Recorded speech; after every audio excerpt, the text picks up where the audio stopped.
my name is Alexis with eXp Realty, and today I'm going to be talking about the responsibility of a buyer's agent. So I'm a real estate agent that lives in Southern California, and I've been doing real estate for about 3 years now. I have the privilege of being able to do real estate alongside my father, who's been doing real estate for over 30 years. And it's just been a blast doing real estate here. And I've learned a lot these past 3 years, particularly about being a buyer's agent and what that means. The responsibility of a buyer's agent is very, very important. As you know, as you start going out just looking for homes, you don't know where to start, you don't know where to go. Where do you even start when you start buying a home? That's the biggest thing. And then once you figure out what you're qualified for, how do you start looking for homes? Who's going to help you start looking for homes? What if you have a particular interest in a home that you really want to make sure you acquire when you buy the home? What about repairs? All these different things. The negotiations with repairs. A lot of these things are very important when in a transaction. You want to make sure you have an agent who is able to fulfill these tasks for you. Now, one of the things that I've learned is that, and this is just me being completely honest with you guys, I've met a lot of agents. I know it's only been 3 years in the business, but I've met a lot of agents throughout my life. My father's been in real estate for a very long time.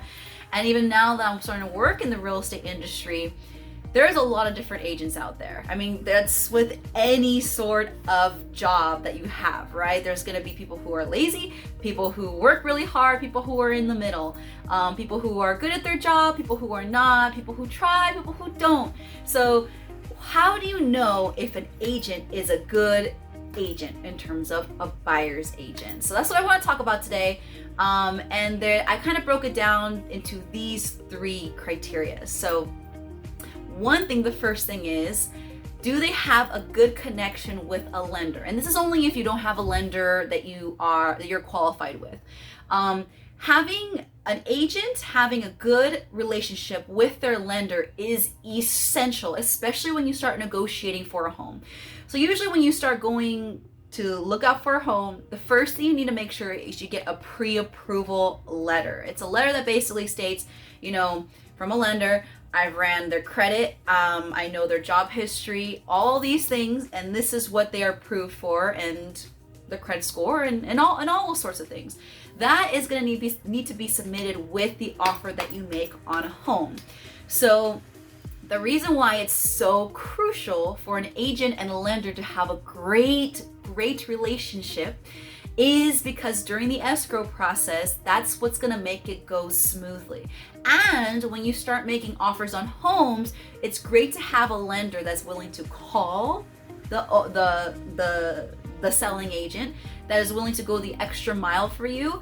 And also, I find if I have my lender, we need to be constantly talking all the time. How's the loan going? How's communication with the buyer going? We need to make sure we have a solid relationship, because that's going to help with negotiating and during escrow. So the relationship with the lender is essential. So usually when I have some buyers, and this is just, I'm being completely honest with you guys today, when you have a buyer, like in the past, I've had a buyer who has used a lender who was extremely hard to get a hold of. Whenever I had questions, whenever I started negotiating on their behalf for an offer, and that was very, very hard for me, especially when I really wanted to fight, when I had to fight for my buyer to be able to get their offer accepted. So that's why it's really key, if you're going to choose a lender, if your agent can't recommend you one, just make sure that you find a lender. You say, hey, are you available on the weekends to take calls? Are you available to take my call when I need it? Just these things where you've got to make sure they're available for you. So that's the biggest thing. 2, an agent who is going to be a hunter for you. So this is the second most important thing. You have to have an agent that's gonna be able to know your area well of the homes that you're looking for. That is gonna be able to send you for me, I send out home updates, home alerts, that as soon as a home comes out on the market, my buyers get that home instantly emailed to them. Because you want to make sure that you are one of the first ones to be able to look at that home when it comes on the market, and you can be one of the first ones to look at it and make an offer on it. So making sure that they have a great CRM, which is basically means customer relations manager, and also helps us send you any information on homes. A good CRM is good. You don't really need to know that word, but agents will know that word. But just being able to have homes emailed to you with your criteria as soon as they pop up is very important. Not only that, having an agent that's willing to, look out for homes for you. You have to be very communicative with your agent. Make sure your agent's asking you questions. How many bedrooms, how many bath? Really interested in what you want for a home. Because for me, when I have a buyer, I'm hunting for that home. I'm like, okay, you want this in the kitchen, you want a double oven, you want a pool with the waterfall in it, you want to make sure you want to have a view of the whole city. I'm going to make sure I hunt for that home, and you get that home as soon as it comes out on the market. So an agent who is able to do that for you is essential. Now, in terms of that as well, you need to make sure you have an agent that is willing to pick up the phone.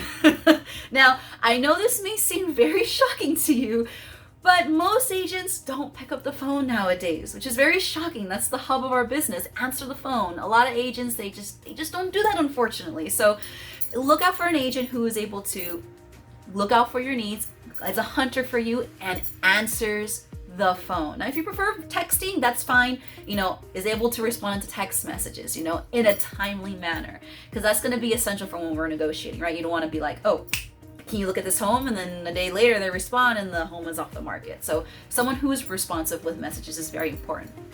And the third thing, an agent who is experienced on negotiating, or at least in speaking with other agents. So, and if I may be a little bit boasting of myself, I mean, I've had the privilege of being able to have a mentor who's my father mentor me in how to communicate with other agents. And also because of our team at eXp Realty, I've spoken with so many coaches who have experience in dealing with all different types of agents, personalities. And also, I'm very, very, very privileged to have been a teacher for 10 years before I was a real estate agent and came in contact with so many different types of people and personalities. You have to kind of be like that when you come across people who are a little harsh to deal with, if I can be so nice to put it. So I think one of the biggest things is negotiating. And the negotiating begins the second that agent calls the other agent to book an appointment for you to go show. So a little bit of backtrack. First, you get your letter from your lender saying you're approved. Second, your agent starts hunting for you. You can also send some homes that you like their way too. Just send them to them, and then the third thing is they need to start in making sure that those homes are available and booking appointments. You go see the house, and if you love the house, then you make the offer, right? So that negotiation starts the first phone call you make. So if you like, okay, you're my buyer, and I say, okay, so you like this home on 123 Maple Avenue. So awesome. I'm gonna go ahead and call the agent. I'm gonna get as much information as I can about this home. And as soon as you can see it, you tell me tomorrow at 5 p.m. Okay, so I'm calling the agent. I'm doing a little bit of fill out call. I say, hi, this is Alexis with eXp Realty. I saw your home on the MLS. My client is super interested in it. I just have a couple questions for you. I be very personable. And I said, can we see it tomorrow at 5 p.m. and then I book the appointment. That first phone call is going to get, or even text message, whatever it is going to set the bar with that other agent on the other side of how escrow is going to be. So oftentimes in escrow, you get into if there's a lot of, let me back up. Oftentimes when you start making offers on homes, the communication that your agent has with the other agent, that could be the choice of you getting that offer accepted. And I know that's just the reality of it. I mean, you can have, that just depends on if you're neck and neck with another offer. So let's just say you and we make an offer on a house, 123 Maple Avenue, and I call the agent. The agent's not obligated to tell me how many offers there are on the house, but I will always try my best to at least get some information on it. I ask maybe 3 different ways that they can tell me what the current offers are at. If they are not willing to tell me, I at least try to get a ballpark figure. So I use all these little tactics to try and get an idea. That way we can be the offer that's accepted. Because when you make an offer on the house, if there's another offer on the table, you don't know what the other offers are. They're not obligated to tell you. So I know that's just the way it is.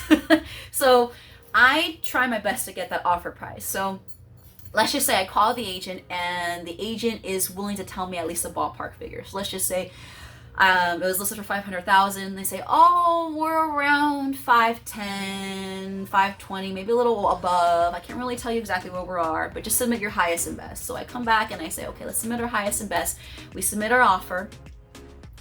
And so after all of that, let's just say that the agent comes back and they give us a counter offer and they say, and I'm able to talk with the agent and they start opening up a little bit and they say, okay, you know what, there's a couple other offers on the table and they're really, really close to yours. They're close in price. And maybe they might even tell me a little bit about the financing. They might not. Let's just say yours is a conventional loan, and I'm getting more into the loan aspects. But let's just say that your offer is almost identical to another offer. The way I communicate with that agent can get that offer accepted just because of the way I communicate. Especially, I mean, I've had it where there were 5 other offers on the table and I got my offer accepted over all the other 5 because of the impression I left on the agent. They said, because of how smoothly and how communicative you are with me and how quick you are to respond, and because of your energy, I told when my seller was asking me, you know, all these offers are so similar in price, in loan. Which one do you think we should choose? And so they would say, well, I think you should choose this offer because I have a feeling from this agent we're going to have a really smooth escrow. And that's because of my communication from me and from my lender. And I love to have a cover letter from my buyers with the offer to give a little bit of a special personal touch, right? So that is essential, having an agent who is willing to communicate and go above and beyond in negotiating for you. And that also includes during the escrow process as well. So I won't go too much into that, but those 3 things are very essential. So 1, being able to have a good connection with the lender where your agent is being able to communicate with them. 2, having an agent that's willing to hunt for you in the transaction. And 3, an agent who has negotiating skills. So there's a lot more that goes into it for a real estate agent. It's not just this, like, you know, this is what you need. The only 3 things you need as an agent, but those 3 things are extremely important. I believe some of the most important things you need to be as a buyer's agent. So thanks for listening today. I'm glad. I hope you were able to gain some confidence in your agent. If you ever need help with buying a home in Southern California, feel free to reach out to me anytime. Or if you're looking for another agent in a different state or even a different country, our real estate team actually is so it's eXp Realty, and we are in all 50 states as well. I think 20 different countries now. So we have connections to the best agents in the industry. So if you're ever looking to purchase out of state of California or in a different country, yes, a different country, please reach out. I'll get you connected with some of the best agents. And anyways, I hope you have a blessed day and I'll talk to you next time. Bye.